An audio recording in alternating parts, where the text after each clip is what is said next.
Mr. Whelan. Thank you very much, Chair. And with your permission, I'd like to share my time 4 and 2 with my colleague, Senator John Kelly. Agreed. Chair, I genuinely like to thank the Minister for coming in here today to hear our earnest and considered views on this important issue. I'm also grateful to our colleagues across the House for the cross-party support and the non-partisan view due to considering the seriousness of the matter. We are in the week of the longest day, Cathaoirleach, but if anyone really wants to know about the real long days, you have to have spent some time on the dole. And I don't know if anyone here in recent times has had the indignity and the misfortune to spend any time on the dole. Well, I have for the last 3 years. And when you do that, you know all about long days.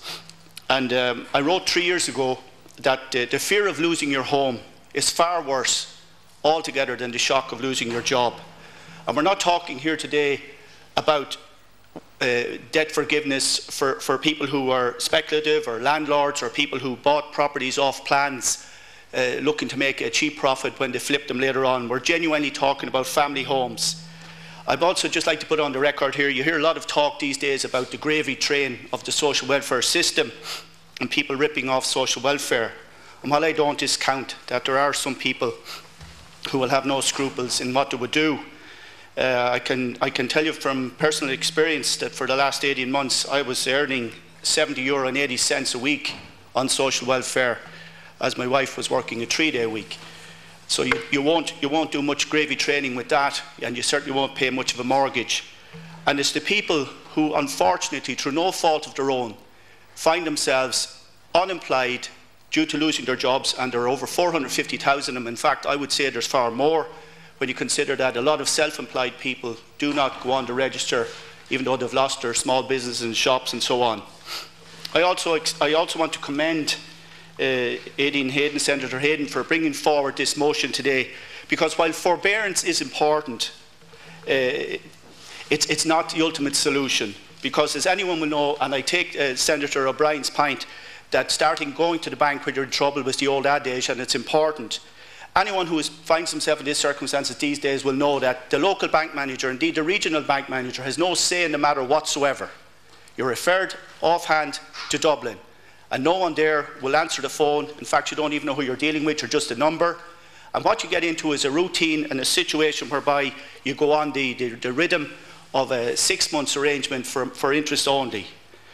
But this means that all you have happening is that it's a train wreck still waiting to happen unless there's a structured and considered response.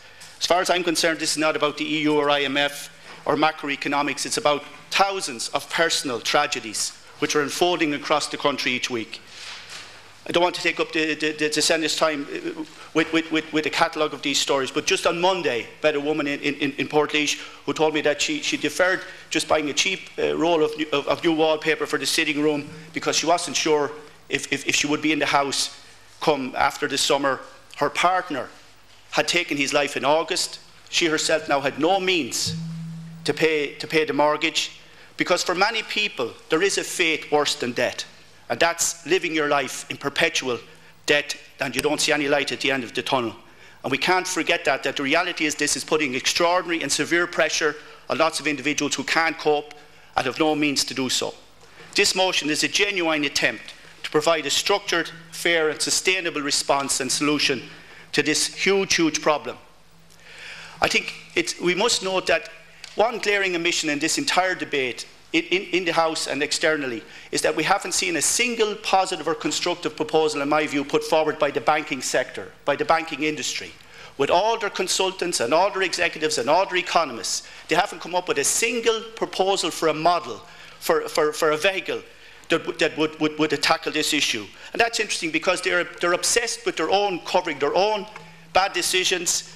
And I'm asking the Minister here, we have him here today, does he think that it's good form that those in charge of the collapse of the banks, which are effectively now nationalised, there has been a high price paid politically on the other side of the House for the problems that have occurred. Shareholders and investors have also taken it in the neck. The only people who haven't been held to account are the chief executives and the senior people in the banks across the country that we now are nationalised.